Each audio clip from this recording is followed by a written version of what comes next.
Oduu BBC Afaan Oromoo Parkeessatti humnoota Tigraayin raawwatamaniiru jedhameen baay'ee yaadda'u himte. Dubbimaan ministeera dhimma alaa Ameerikaa Ned Price sarbama mirgoota namoomaa gochaawwan gara jabinaa rifaasisaa fi badiinsi bu'uuraalee misoomaa Amaaraa fi Afaar keessatti humnooti TPLF'n raawwatamuu ilaalchisee gabaasonni mirkanoofne bahaa jiran Ameerikaa yaaddeesseeraa jedhaniiru. Ned Price qaamoleen waraana keessatti hirmaatan hundinuu tarkaanfii namoota nagaarratti fudhatan irraa of qusachuu qabu jedhan. Aangawoonni dhimmi isaan laallatu gabaasaalee kanneen qorachuun dhugummaa isaanii akka mirkaneessanii fi kanneen harka keessaa qaban itti gaafatamoo taasisuu keessatti sirna hunda hammataa fi ifatee akka hordofaniif ni gaafannaa jedhan ibsa ba'e keessatti. Mootummaan bakkeewwan finciltoonni Tigraay to'atanii turanii fi dhiyoo irraa gadhiisisetti ajjeechaa jumlaa, saamicha, mancaatii fi miidhaawwan salqunnamtii wal qabatan finciltoota Tigraay raawwatu jechuun himateera. TPLF addatti ibsa US fi ibsawwan mootummaan kennaa ture irratti waan dubbate dhibus kana dura himannaa akkana balaaleffataa tureera. Ibsi mootummaa kun gabaasaalee dhaabbilee mirgoonni namoomaa kana dura baasaa turanii wal sima. Waraana kaaba Itoophiyaa tureen qabeenyi guddaan jalaa barbadaa'u Yuunivarsiitii Walloo BBC'tti meera. Yuunivarsiitiiwwan naannoo Amaaraa argaman keessaa tokko kan ta'ee fi magaalota Dasee fi Kombolchaatti damee kan qabu yuunivarsiitichi qabeenyi biiliyoona 10 ga'u jalaa manca'uu himeera. Lola torban muraasa darban taasifameen waraanni mootummaa magaalota kanaa fi kaan finciltoota Tigraay harkaa deeffateera.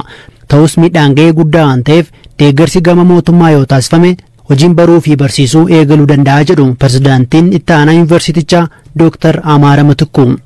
ኦልሞስት ዩኒቨርሲቲው የለም የሚባል ነው የለም ደረጃ ላይ አድርሰዋል akka yaada isaaniitti yuunivarsiiticha sadarkaa hin jiru jedhamurra geessisaniiru.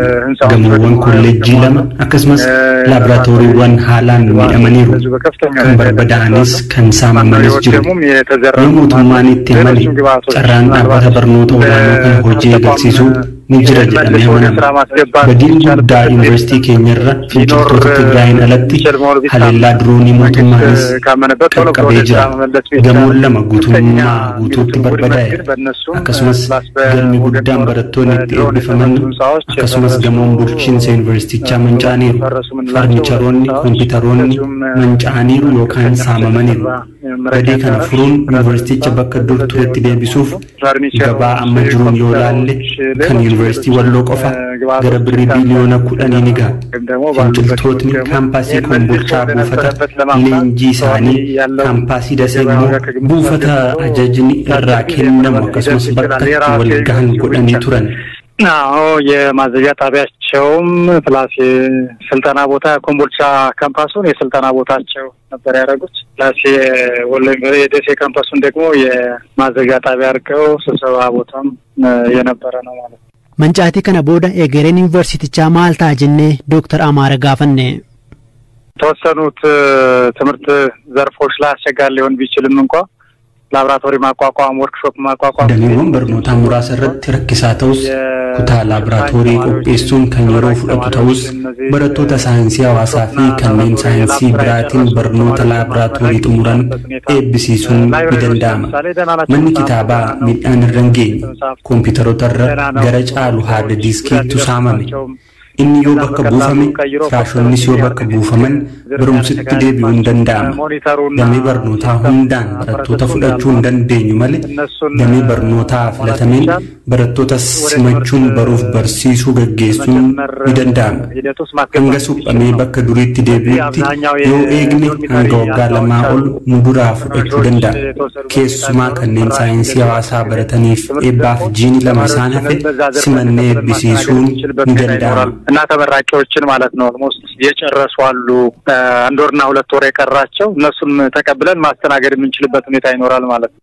መንጫቲን አለቲ ናናው ዩኒቨርሲቲ ወሎ ዋልችራ ወተሜ ጅራቹ ወደፈኔራ ሃንገም ዱጋደ ጀኔ ዶክተር አማረ ጋፈኔ ቁስለኞች ቀድመው የመከላከያ ኃይል እዛ ነበረበትና miseensonni raayyaa ittisa biyyaa miidhamanii achi turanii fi jiraattota naannichaa irratti miidhaan gaheera.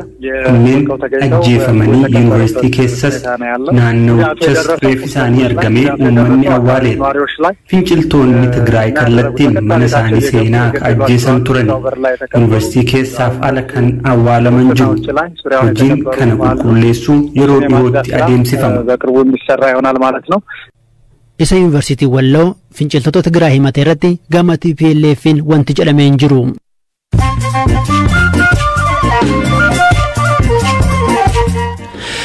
Dhaggeeffattoota keenya sagantaan BBC Afaan Oromoo kallattiidhaan sin bira gahaa jira. Mamooduu gaggabaaboon sinitti mootummaan walga'ii addaa manni maree mirgoota namummaa UN waa Itoophiyaa irratti mari'atuuf waame morme. Ministeerri dhimma alaa Itoophiyaa ibsa baaseen qorannoon walloo UN fi koomishiniin Itoophiyaa dalagan hordofee tarkaanfiin fudhatame osoo jiruu lammata addatti dhimma Itoophiyaa irratti mari'atamuuf waamichi taasifamu isaan gaddeeraa jedheera.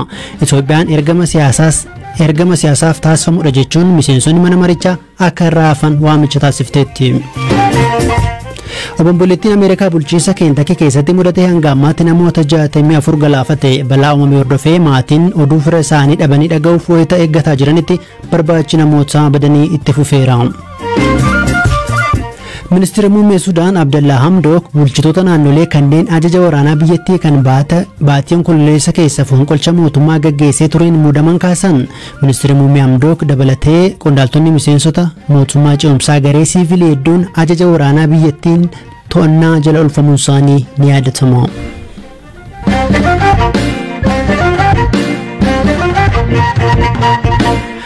Oduu biraattan ja'a erga mootummaan torban lama dura magaalaa seena qabeettii Laalibalaa to'achuu ibsee booda dilbata kaleessaa finciltoonni TPLF magaalattii to'achuun dhagahame. AFP fi Reuters jiraatota eeranii akka gabaasanitti lola maleetii magaalicha to'achuu kan danda'an Hirphaa Gammachuu bal'isee nutti hima. Finciltoonni TPLF magaalaa bakka hambaa seenaa UNESCOtti galmaa'e of keessaa qabdu Laalibalaa wayita to'atan dhukaasni homtuun turre. Laalibalaan bakka argama bataskaana dhagaarraa bocaman qabdu beekamtu yoo taatu baatii hagayyaa darbe humnoota Tigraayin to'atamtee turte. Erga humnoonni federaalaa to'atanii guyyoota 11 booda immoo finciltoonni deebisanii to'achuun dhagahame. Namni ta'ii sana ijaan arge tokko Reutersitti akka himetti humnootiin mootummaa federaalaa wajjiniin wal waraanan halkan gaafa sanbataarraa kaasuun Laalibalaa dhiisanii bahaa turani. Namni kun akka jedhutti kanneen hafan dilbata ganama bahan dhukaasa fageenyarraa kan dhageenye halkan duraa ture.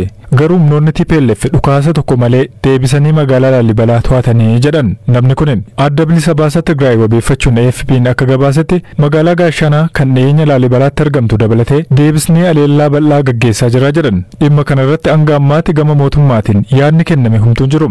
Dubbi himaan TPLF Geetaachoo Raddaa toora tiwitara isaaniitiin humnootiin keenya waan baay'ee gaarii raawwataa jiru jedhan. Garuu sanbata darbe waajjirri ministeera muummee Itoophiyaa Abiy Ahmad karaa toora tiwitaraatiin Abiy gara adda waraanaatti deebi'uudhaaf fi humnootiin federaalaas daandii gara Maqalee geessu irratti magaalota tarsimoo hedduu to'achuu himee ture.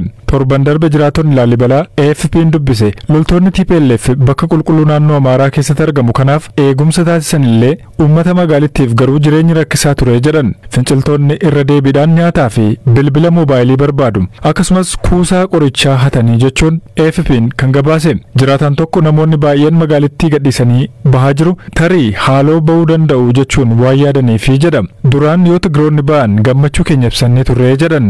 Dilbata ministeera muummee Abiyyi erga humnoonni TPLF buufata waraanaa mootummaa federaalaa kan kaaba biyyattii irratti aleellaa raawwatan jedhaniin booda waraana gara naannoo Tigraayitti ergan. Isaan boodas humnoonni federaalaa waraana torbanoota muraasa gaggeessaniin magaalaa Maqalee to'atanii turan. Haa ta'u malee waxabajjii keessa finciltoonni cimuudhaan deebi'anii naannoo Tigraay qabachuun gara naannolee ollaa Amaaraa fi Affaaritti babal'achuu eegalan. Finciltoonni gara magaalaa guddoo Finfinneetti dhiyaachaa dhufuu isaaniitiin biyyoonni akka United Kingdom, Ameerikaa fi kaan hedduus yaaddessuun lammiilee isaanii Itoophiyaa keessaa akka ba'aniif kan gaafatan baatii darbe keessa ture. Erga yeroo sanaatii kaasee waraanni federaalaa magaalota baay'ee daandii gara Finfinneetti geessu irrattis argaman deebisee to'ateera. Waraanni waggaa tokko oliif gaggeeffame rakkoolee namoomaa bal'aa qaqqabsiiseen naannolee Tigraay, Amaaraa, Affaar keessattis namoonni miliyoona 9 ol ta'an midhaan nyaataa saffisaan akka barbaachisu dhaabbanni biyyoota gamtoomanii himeera.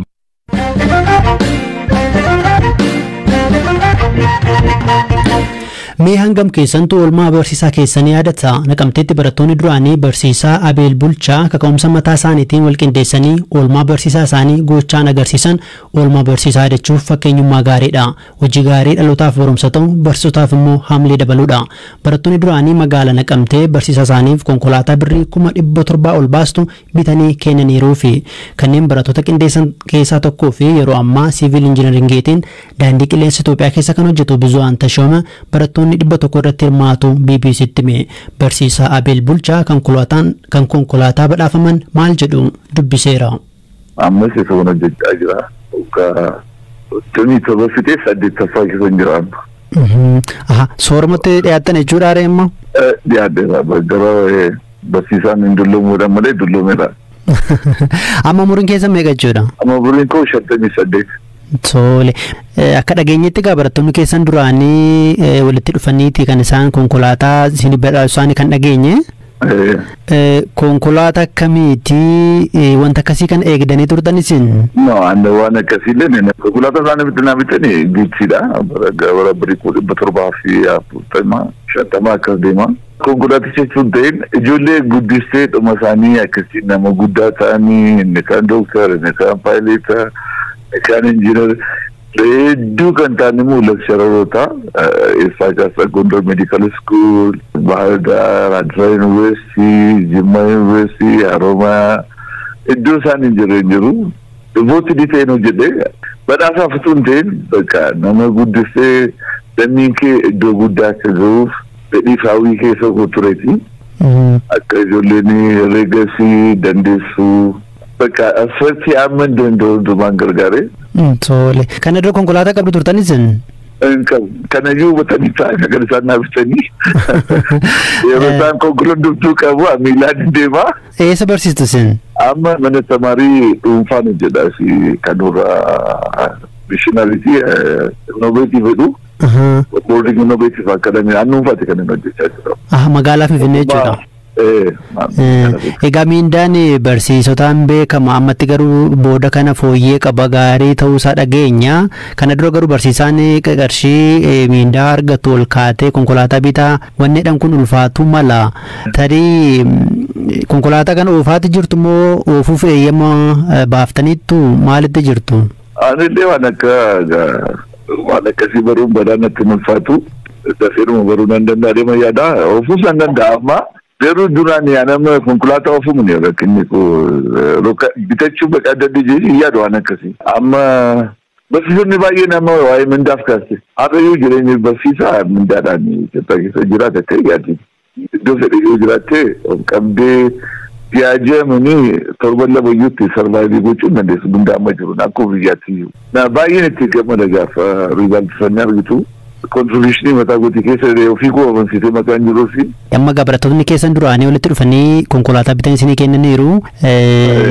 Isin immoo konkolaataa caalaa bakka barattoonni kun gahantu na gammachiiseera naan jettanii erga isin kaaftanii miyaariiroon barataa barsiisaa yeroo kana yoo akkamtee wayya jettu isin akka nama muuxannoo waggoota dheeraa barsiisummaa keessa turetti. Yeroo baay'ee maal jedhu barsiisaa ture barnooti jedhu. Garuu barnoota ammayyuu hin caalasa yaada akka nyaadutti. Anis baradheen darbee yeroo barachaa ture barsiisaa fi barataa gidduu reeleeshiniin jiru baay'ee gadaadha. Hawwii kee fedhii kee ittiin himtu. Ani immoo ijoolleen barsiisee akka hiriyaatti akka obboleessaatti akka abbaatti maqaatti dhiyaatee fi barataan darbee mataa kee yaabbatu si kabaje yaa'u.